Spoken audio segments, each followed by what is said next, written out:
अस्सलाम वालेकुम। जी मेरा नाम डॉक्टर हाफिज़ अहमद हारून है। मैं डर्मेटोलॉजिस्ट हूँ और मैं करंटली प्रैक्टिस कर रहा हूँ नोवीमेड स्पेशलिस्ट क्लिनिक है DHA फेज़ 2 लाहौर में। ठीक है, आज का जो टॉपिक हमने सिलेक्ट किया है वो बहुत ही कॉमन एक इशू है जो कि आजकल भी और वैसे भी लोगों को फेस करना पड़ता है, विच इज़ कॉल्ड एक्नी। ठीक है, एक्नी जो है ये बहुत ही ब्रॉड टर्म है क्योंकि इसकी बहुत सारी टाइप्स हैं एक्नी की।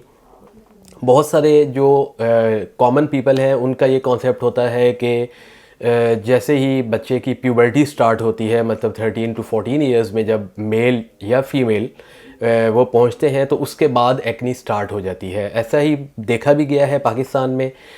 जो यहाँ पे अगर हम लोग कॉजेज़ की बात करें कि एक्नी की क्या क्या कॉजेज़ हैं, तो उसमें एक तो एज रिलेटेड हो सकता है, स्किन की टाइप रिलेटेड हो सकता है। बहुत सारे लोगों की स्किन पर्टिकुलरली ऑयली होती है, सीबम प्रोडक्शन और स्किन का ज़्यादा होता है, उसकी वजह से एक्नी स्टार्ट हो जाती है।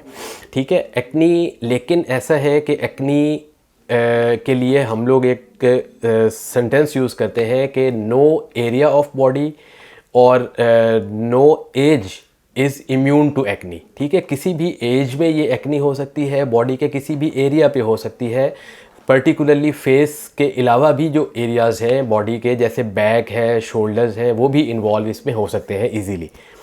ठीक है, अब इसकी मैनेजमेंट जो है उसमें बहुत सारी लंबी लिस्ट है कि इसको मैनेज कैसे करना है। एक तो सबसे पहले कि आप हेल्दी डाइट लें, आप जंक फूड को अवॉइड करें।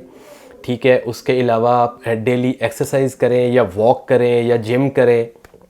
ठीक है, और उसके अलावा जिनकी ऑयली स्किन है वो अपने डर्मेटोलॉजिस्ट को जो है कंसल्ट करें। और उसके साथ फिर हम जब इसको ट्रीटमेंट की तरफ आते हैं तो उसमें हम लोग ये करते हैं कि एक तो ओरल मेडिकेशन स्टार्ट कर देते हैं, उसके अलावा हम लोग टॉपिकल एप्लीकेशन की बहुत सारी चीज़ें जो है वो अप्लाई करने के लिए देते हैं। बहुत सारे फेस वॉशेस ऐसे हैं जो कि सीबम को कंट्रोल करते हैं। फिर जो इसमें बहुत इम्पॉर्टेंट चीज़ है कि जिसको भी एक्नी होती है, बहुत सारे पेशेंट्स हमने देखे हैं जो कि जिनको आदत होती है इसको फिडल करने की, कि मतलब बैठे हुए हैं, कोई काम नहीं कर रहे तो उसको खेलना शुरू कर दिया, स्क्रैच करना शुरू कर दिया, उसके साथ फिर स्कार्स जो हैं वो डीप होना शुरू हो जाते हैं। नो डाउट जो डीप स्कार्स हैं उनका भी ट्रीटमेंट अब है हम सब के पास, लेकिन उसमें यह है कि अगर स्कार्स डीप ना हो तो जल्दी इम्प्रूव हो जाते हैं। जो कि पेशेंट्स का मोस्टली का कंसर्न यही होता है कि जी आप एक्नी ट्रीट करेंगे तो क्या हमारे स्कार्स भी साथ ही चले जाएंगे। तो इसीलिए फिर हम उनको ये गाइड करते हैं कि आपकी एक्नी जो है, पहले हम एक्नी को एड्रेस कर लेंगे, फिर हम उसके बाद स्कार्स की तरफ चले जाते हैं। तो इसमें जो 2-3 पॉइंट्स हैं मेन, वो ये है कि एक तो एक्नी जिसको भी हो अपनी डाइट वगैरह को कंट्रोल करें, जंक अवॉइड करें, हेल्दी लाइफस्टाइल अपनाएं। ठीक है, उसके अलावा जो आपके एक्नी है उसको फिडल बिल्कुल ना करें।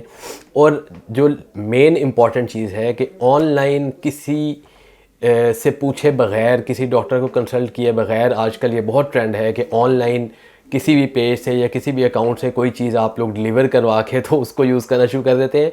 That is so harmful for face as well as बाकी जो बॉडी के एरियाज़ हैं। ठीक है, तो first of all consult some dermatologist which you know, और उसके बाद फिर आप लोग किसी ट्रीटमेंट की तरफ गो अहेड किया करें। ठीक हो गया, तो ये हमारा शॉर्ट सी जो है वीडियो थी एक्नी के लिए। Thank you.